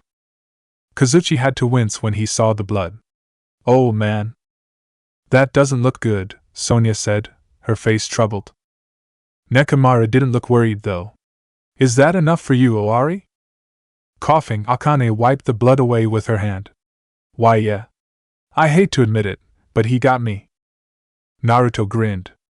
I guess you can only accept it by force, huh? Stubborn woman, like I said. Nekomaru pointed at Naruto. As obvious as it should be, Uzumaki is the winner! Oh yeah! Naruto started to cheer in place, even doing a little dance. Bow before the awesomeness that is Uzumaki Naruto. Don't get carried away, you idiot! Akane glared up at him. Unfortunately, she still couldn't stand up. Next time, I'll get you. I know I will. I'm always up for a challenge. Naruto helped her up to her feet. Having a sparring partner is always beneficial in getting stronger. Nicely put, Nekomara said, also agreeing. Huh. Ibuki was the first one to run up to them, her enthusiasm surpassing theirs. That was awesome. It was like whoosh, and then wah, and she was like oh no, and it was just so fun. That sounded about right. You guys looked a bit too serious for a moment there, Kazuchi said, laughing nervously. I thought you were getting ready to kill one another. The blood didn't help either. Hey, are you alright, Owari-san? Of course, Mikan was all over Akane to check for any permanent damage. We need to look you over at once. Kurama jumped out of her arms and onto Naruto's shoulder again. He seemed to prefer that spot above all else. Huh! Akane picked her ear, now bored. Don't worry about it. It's not the first time I've been beaten like this. Now that's just worrying, Mahira shook her head. You really need to look out for yourself, Owari-san. Geez, you don't have to act like my mother now. And Tsumiki, I said I was alright. Akane was clearly not enjoying all the attention she was receiving from Mikan. I'm still confused about something, Naruto said, catching Akane's attention. You can clearly fight, so why the heck are you the ultimate gymnast and not something else? I was kinda curious about that too, Kazuchi admitted. How the heck should I know? Akane rolled her eyes. She was slightly annoyed by all the questions they were throwing her way. Was she some mystery box that needed to be open or something? Like I said, some old geezer suggested I take up gymnastics and wouldn't leave me alone until I did. Then some guy from Hope's Peak came and told me I was invited to the school and that's how I'm here. That's it. Chiaki had something on her mind too. You said last night that you didn't care for gymnastics. Or was I imagining that? I said it wasn't a big deal or anything, Akane replied with a hand on her hips. I just did it 'cause I could win prize money. And all the traveling helped me bring stuff to my brothers and sisters too. She smiled widely. Totally a win-win. So you did gymnastics for the money? Naruto scratched his head. She had said the same thing last night too, if he remembered correctly. Well, I guess that sort of makes sense. If it was easy money. Anyway, who cares about all that? Akane started to do some stretches. That fight made me hungry. When are we eating again? I just cooked something for you guys. Teruteru cried out, still not used to the girl's appetite. Oh yeah? Akane grinned. Think you can make more? I'm gonna be worked to the bone, aren't I? Teruteru said, although he didn't sound too depressed about it. Naruto was still trying to think about Akane's past a bit more but stopped when Mikan started to pull on his shirt. Hey, are you okay, Uzumaki-san? I'm supposed to be your nurse, but I was only concerned with Owari-san. She looked to be near tears, as she was sure that Naruto must hate her now. The blonde simply patted her on the head. Yeah, I'm good. Akane had a lot of strength behind those punches of hers, but it was nothing I can't handle. Mikan had to bask in his touch. Are we going down now? Hyoko balled up her hands into fists. Because it's starting to get boring again. How can you be so bored? Sonia looked around, taking in the scenery. It was just like Naruto had told her. Being one with nature. It was a spectacular thing. This place is beautiful.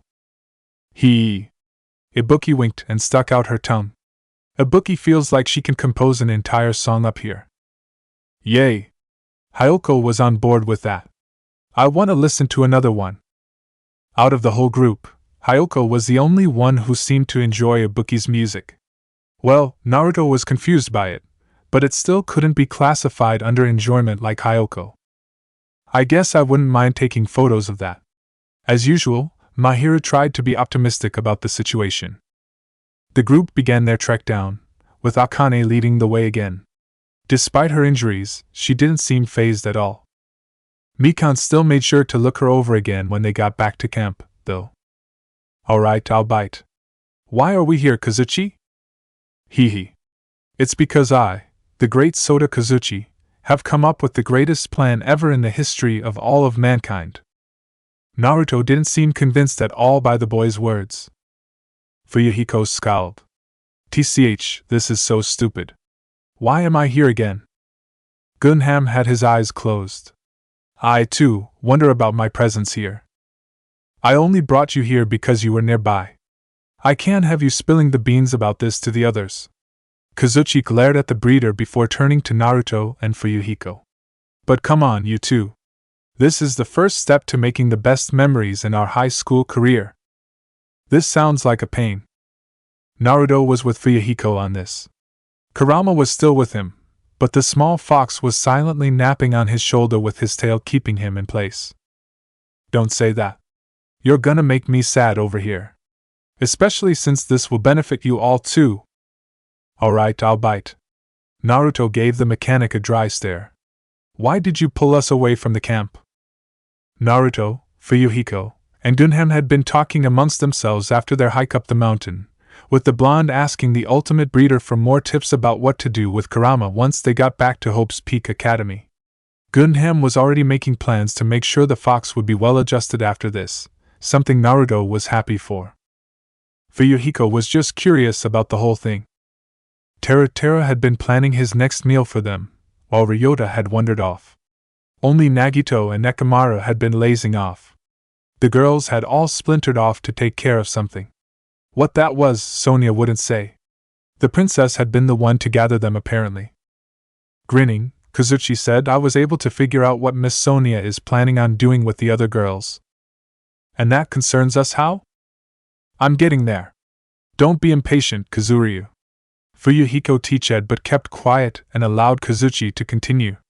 Apparently Miss Sonia asked the other girls to accompany her to the lake for a quick dive. And they're all gonna wear swimsuits. In Sonia's words, she had taken a page from Naruto's book to invite them to get to know each other better. A girls' date, or something like that. Kazuchi wasn't too thrilled with Sonia saying she wanted to imitate Naruto, but still. This was too good of an opportunity to pass up. Naruto wasn't surprised in the slightest. That's what we're here for. What? Kazuchi stared at them. You're not excited about this? What the hell do you think? Fuyuhiko sighed and looked down. What do you even want to do with this information anyway? He already had an idea, but he wanted to hear it straight from the horse's mouth. We go spy on them, of course. Or see if we can join in on the fun.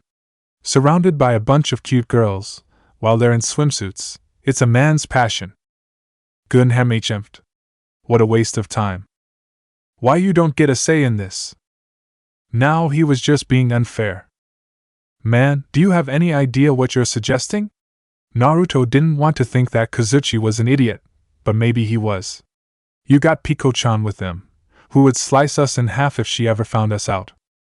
Fuyuhiko was mentally nodding to that. The other girls wouldn't be happy with us either, making it more likely for us to get our asses kicked by them. I'm not looking to do that on this trip. Don't say that, Kazuchi pleaded. Besides, you can match Pikoyama with her sword. And you already defeated Owari. Okay, so he was an idiot. Good to know. Naruto was ready to slap some sense into him. Don't you know anything, you idiot? You don't want to cross paths with pissed off girls. They get like 100% power increase just from their anger alone. It makes no sense, but they can defy reality like that. He had learned that firsthand from all the beatings he had gotten from Sakura and Tsunade. Such is the forbidden power, Gunham added. Then we just don't let it come to that, Kazuchi retorted. We can hide, and none of them would be the wiser. Dude, you just want to see Sonia in a swimsuit, don't you? And what's wrong with that? I can dream too. Naruto mentally groaned.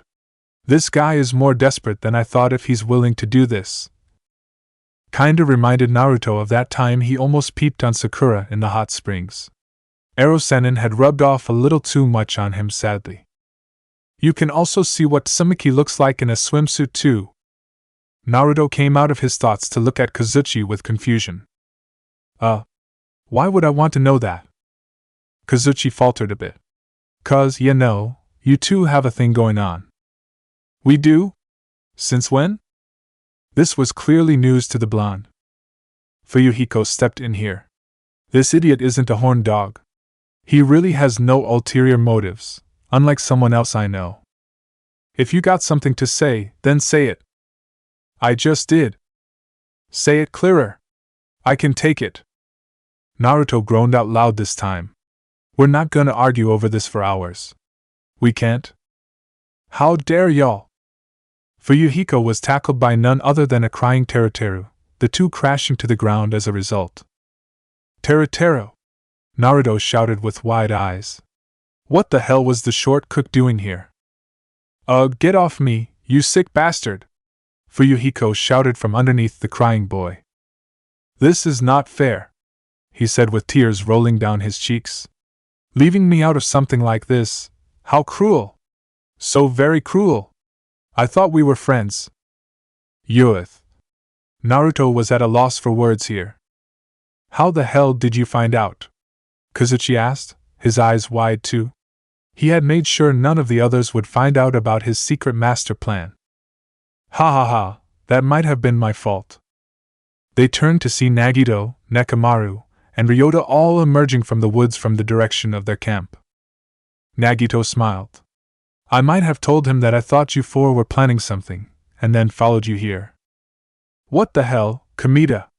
Kazuchi shouted, nearly pulling his hair out. Now my plan is ruined!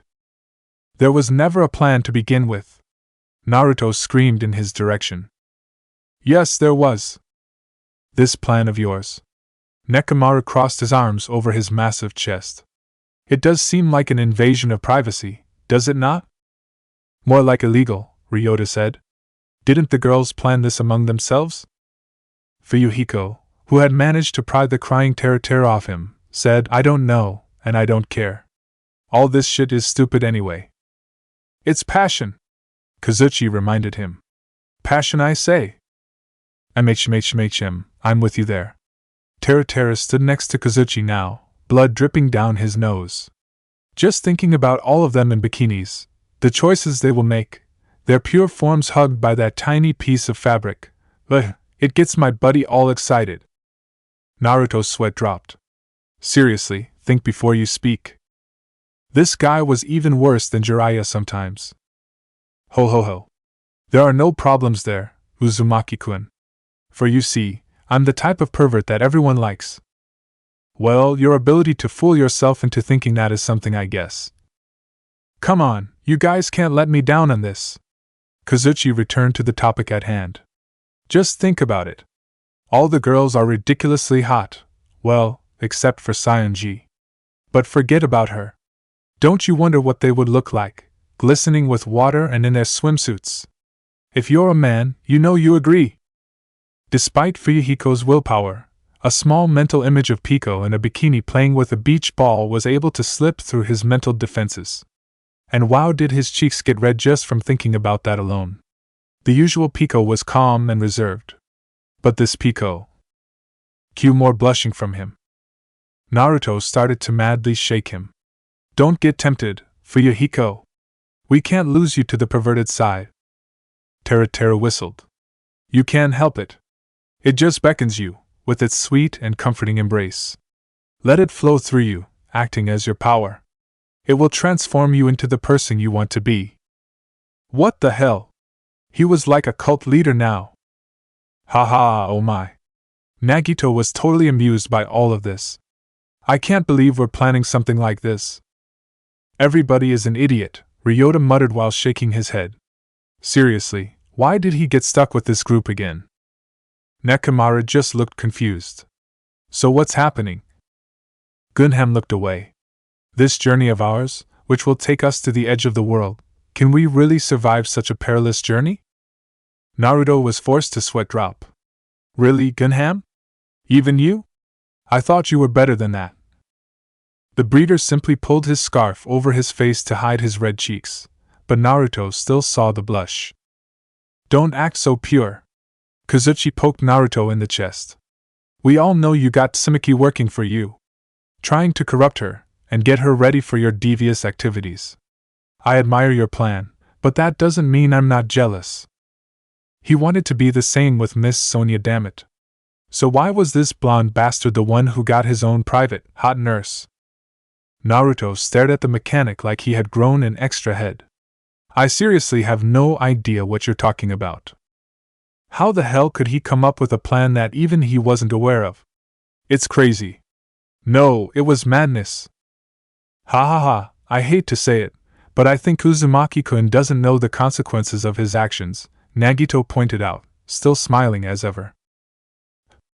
Naruto didn't know why or how, but he was sure they were talking bad about him. I still say we do it.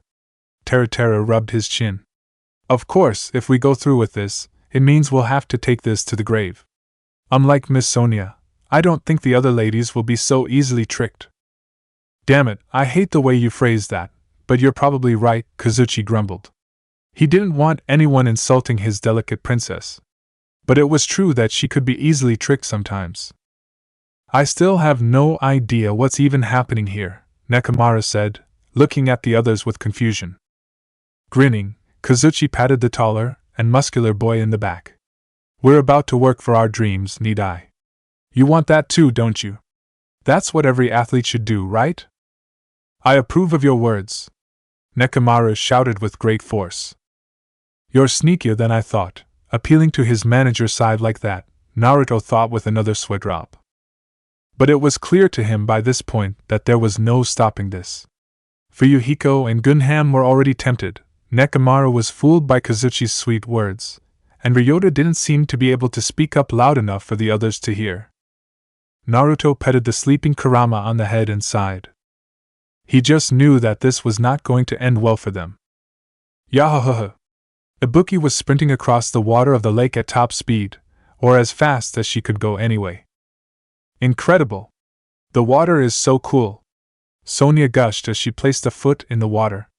It felt great on her skin. Ha ha ha, I'm surprised. I didn't think this lake would be this clean. Kazuria picked a great spot for us, Mahiru said while snapping several pictures from where she sat. As Kazuchi said, the girls were all by the lake and enjoying the beach feeling it brought. They had all changed into swimsuits that they had either brought with them or bought from the nearby shop in the facilities on the camping grounds. It was surprising to see that most of them were wearing bikinis. The noticeable exception to this was Sonia, who wore a dark and pink wetsuit. Despite this, she still seemed to be enjoying the water the most, other than Ibuki, of course. The other exception was Hyoko, who was wearing a pure white one-piece. It looked like a kid's swimsuit, but no one wanted to point that out lest they get on her bad side. Some other campers nearby, mostly males, were stunned to silence as they stared at the girls from afar. The girls ignored them for the most part, other than Hyoko, who made the occasional snide remark about them. Man, I'm getting hungry again, Akane whined by the edge of the beach of the lake. I should have eaten more of Hanamura's food when I had the chance. Just how much do you eat normally? Mahiru wondered, still shocked by the figure Akane had when the girl ate so much. The redhead wore an olive bikini. It was a simple bikini set, all things considered, but her natural beauty was more than enough to make the bikini shine. Huh! I never keep count. Akane sighed as she picked her ear. I just eat whenever I can. You never know when food might disappear. I think that only applies to you, Mahiru said under her breath before focusing back on her pictures. She needed to make sure she got plenty of them. She was already beginning to get used to Akane's mannerisms, as with Teruteru's. It was sort of scary in a way, but she didn't mind it all that much. Piko, Hyoko, and Mikan were all together. It was an odd trio, but Piko was content enough to watch the two girls interact with one another. For once, she could see that Hyoko wasn't just spouting insults at someone who wasn't Mahiru. Chiaki was off enjoying the cool water of the lake, just like with Sonia. She had never once gone to see a lake in person before, or to the beach. But on this camping trip, she had already done a lot of things she had never tried before. This was just another one on an ever-growing list for her. This was the site the guys arrived to. They all hid themselves inside the foliage of the forest that was just beyond the beach, namely a bush. No way, Kazuchi said, his eyes wide. Is Miss Sonia wearing a wetsuit? Naruto snickered. Disappointed? It would serve him right, but that didn't seem to be the case as Kazuchi started to squeal in delight. That's just like Miss Sonia. She makes anything she wears look good. Ah, that's so? God damn it. This guy recovered quickly, didn't he? Hee. This is quite the stimulating sight. And of course, Teruteru was enjoying this as much as Kazuchi, if not more so. I always knew they had great figures hidden underneath the clothes they wear. But seeing their lovely forms with my own eyes, truly, what a great day this is. Shut it, idiot. Don't be so loud. Naruto clamped his hand over the boy's mouth. Do you want the girls to know we're here? Huh? Nekomaru was once again confused. Would that really be wrong? Ryota sighed in disappointment. You still have no idea what we're doing here, do you? Nekomaru was surprisingly pure in this area, it seemed. Fuyuhiko was too busy staring at Pico to say anything of note, while Gunham was more or less keeping to himself. But if one looked closely, they would notice Gundam's eyes going to the girls every few seconds. They were all perverts, the lot of them. Naruto was disappointed in his new friends. Just why did he always have to be surrounded by perverts? Kakashi and Jiraiya had been the same way, and they had been two prominent male figures in his life. He was just glad he hadn't followed their examples. Well, at least Nekomaru and Ryota aren't like that. That was definitely a plus. Nagito was just Nagito. It was hard to know what the guy was thinking when all he did was smile like usual. Shut up. Kazuchi rolled his eyes. I bet you're staring at Uzumaki, aren't you? Huh? Why? It was Kazuchi who was frustrated with him this time. Huh? What do you mean, why? It's because you and her are a thing, right? Or what? Are you going for Miss Sonia? I won't forgive you if you do. Naruto scratched his head. Again, I seriously have no idea what you're talking about. TCH, you can't lie to. I believe he's being sincere, Nagito said. So I don't think you have anything to worry about, Soda-kun. You think so? Kazuchi was ready to fight anyone for his destiny, said destiny being all about his and Sonia's future relationship. It was just meant to be, he knew this deep in his heart. But I must say, I didn't think Nanami was that stacked. I guess that hoodie of hers really doesn't do her justice. Naruto was thinking along the same lines. They weren't Tsunade's size, but still. He also noticed that Mikan had a very nice figure too, with her breasts rivaling that of Chiaki's. But that didn't surprise him all that much. I knew this would be heaven. Kazuchi fell into a state of total euphoria the longer he stared at Sonia and the others, but mainly Sonia. To enjoy such a sight, this is what high school is all about. Ugh. Gunham seemed to be struggling with keeping his eyes off the girls. He was like one of those kids who finally found the cookie jar, but had been forbidden from touching any of the cookies. It was that kind of reaction. Oh shit. Fuyuhiko suddenly cursed and ducked lower under the bushes. What? What's wrong with you? Naruto asked him. It's Pico, Yama. Fuyuhiko bit back a scowl at his mistake. She's looking over this way. What? Naruto looked over to Pico's direction, and his heart nearly stopped when he saw the girl staring at the bush they were hiding in. Shit, I think she knows we're here, guys. Her senses must be greater than he thought if she could tell that someone was looking at her from this distance. Oh ho ho ho ho. Teruteru managed to get Naruto's hand away from his mouth long enough to laugh. Her sharp gaze makes my spine tingle. Dude. Kazuchi scratched his cheek, looking nervous. I don't think this is a good thing. Pikoyama can wield a sword, you know. That's exactly what I said earlier. Naruto hissed. Yeah, well, I'm not good with thinking things through, okay. Nekomaru scoffed as he made to walk out of the bush. You worry over nothing.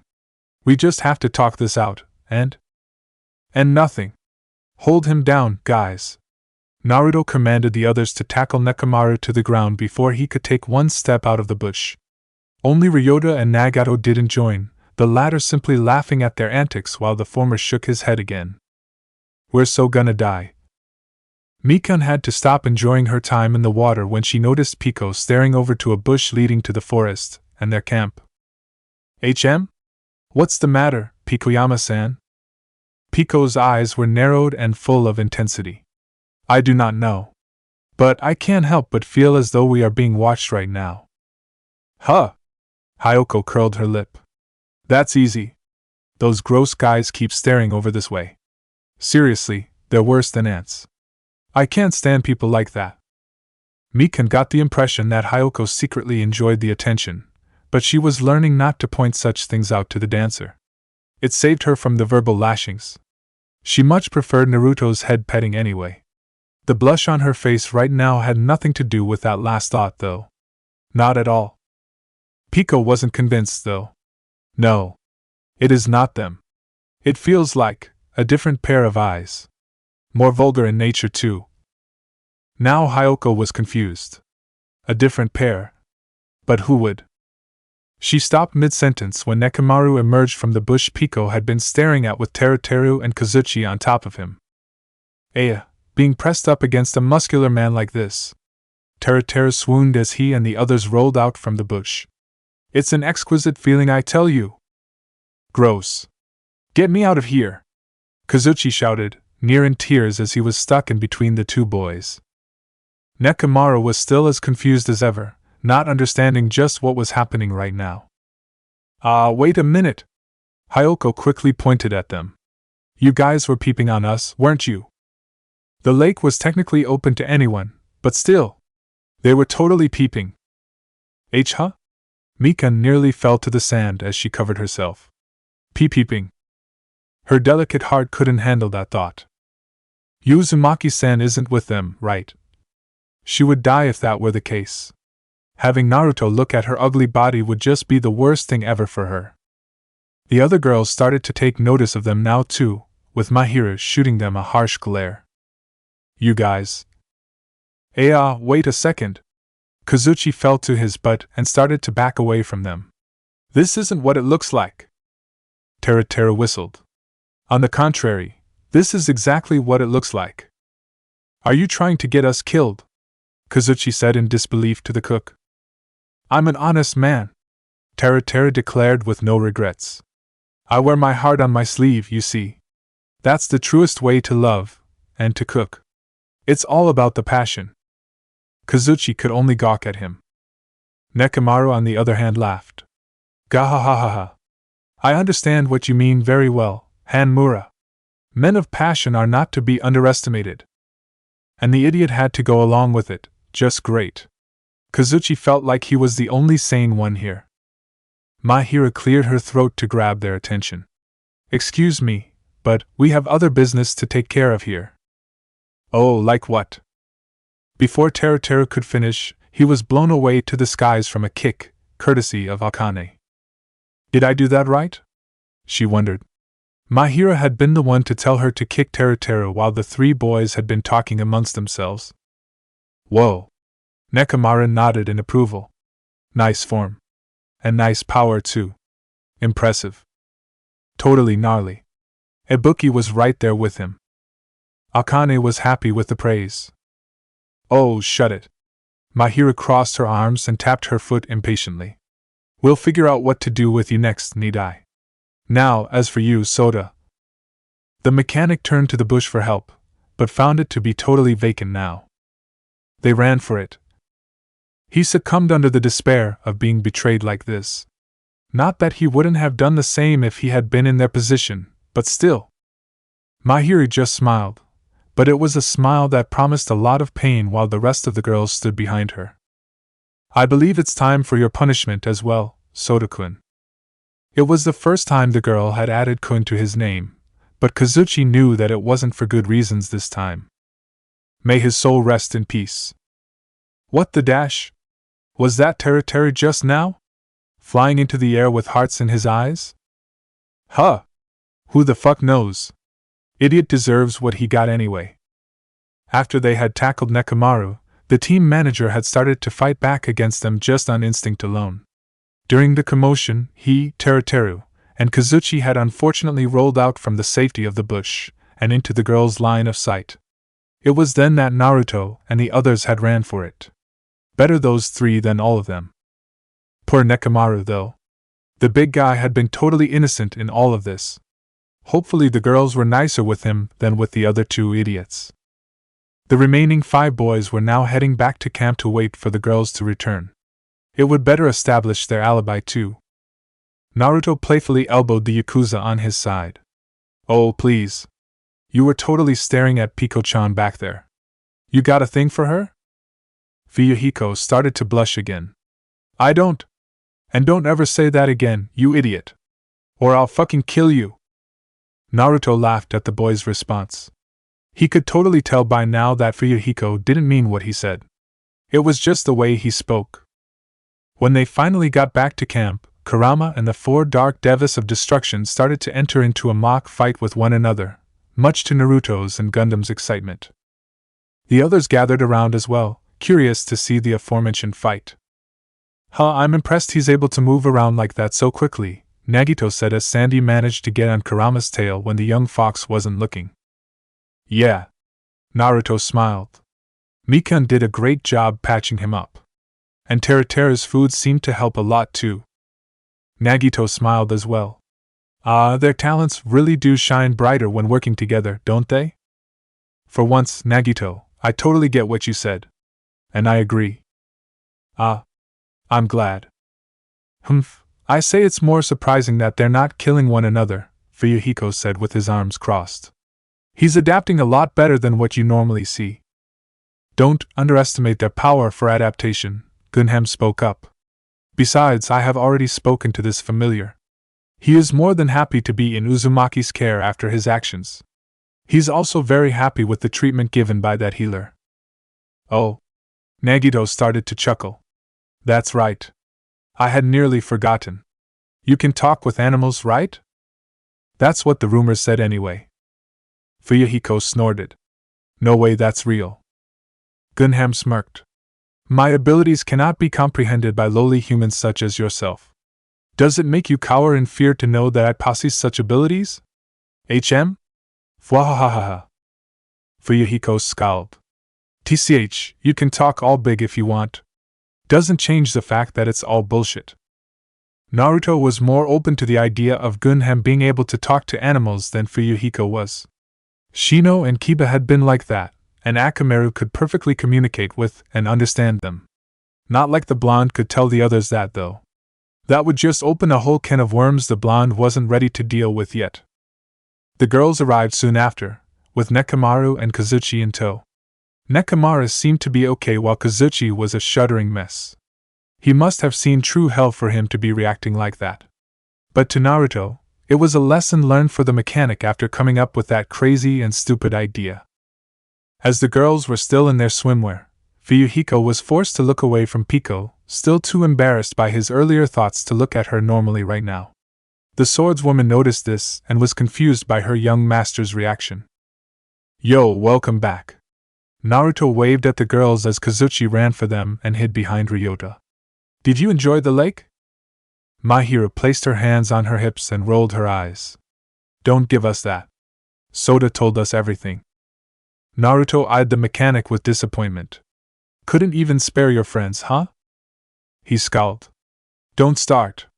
You guys are the ones who left us behind. It was your idea in the first place. Yeah, but you don't abandon your comrades like that. Then don't come up with stupid ideas like that again. Sonia smiled. I do not understand why you had to hide like that. It would have been fun if you could have joined us too. It may have been an event for just girls, but it's most fun when we're all together. As usual, Sonia was the more understanding one. Hyoko just smiled in disdain. I bet they would have just stared at us like the other perverts anyway. Take that back. Naruto might like all the skin he was seeing right now, but that wasn't his fault. He was totally innocent here. Ahahaha, boys will be boys. Ibuki winked at them. Was she angry or not? Naruto couldn't tell. Well, hopefully next time you can join us, Piko said, her face relaxed. It had been a while since she had had so much fun. Mikan smiled. I agree. The boys were more than happy to agree to it as well. While the girls all got settled into their normal clothing again, a badly injured but smiling Tera limped back to camp from somewhere in the woods. Nobody knew where, and no one wanted to ask. The cook looked to be in bliss, so they decided to leave it at that. Fuyuhiko still couldn't look Pico in the eyes, though. Naruto thought it was cute. The sun was beginning to set on the horizon again. Realizing this, Tera began to prepare their next meal for them, much to Akane's excitement. Naruto had to wonder what the cook was going to make for dinner this time, but it was probably going to be delicious either way. The others all started to do their own thing as they began to feel more comfortable with one another. Sonia asked Jaki about her games, Mahiro asked Ibuki and Hyoko if they could perform together again, Nekomaru began to give Akane more tips about her training, and so on. Heck, even Ryota began to interact with the others more, despite what he had said last night. Naruto was more than happy to see this.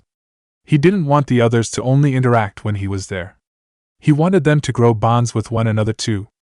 That way, they would truly be united. The Uzumaki separated himself from the camp for a bit though, as Kurama seemed eager and more prepared to start moving again. The fox led him to the nearby stream, where he began to gently stick his paws in the water. He seemed to hesitate for a few moments, looking at the water like it was going to attack him, or something. Naruto chuckled at the sight. I guess you still have a lot of things to learn, huh? Gunham had said that the fox was still young, so it only made sense.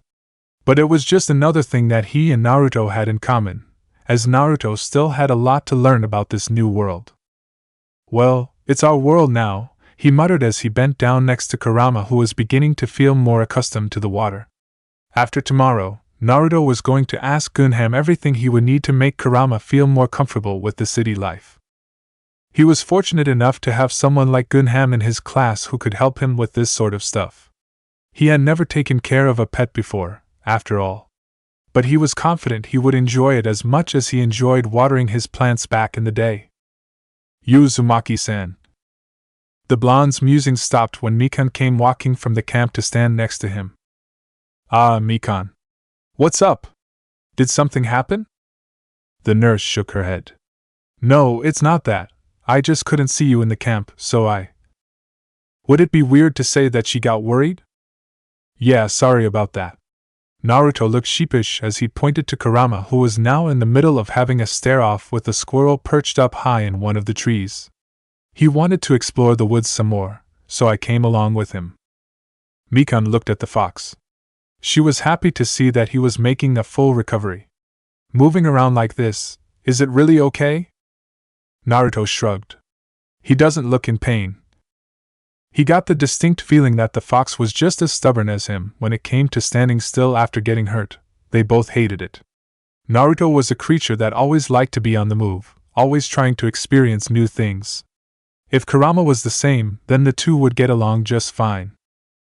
Mikan placed a hand over her heart. He's probably going to have to be tested before you can bring him to school. Naruto shrugged some more.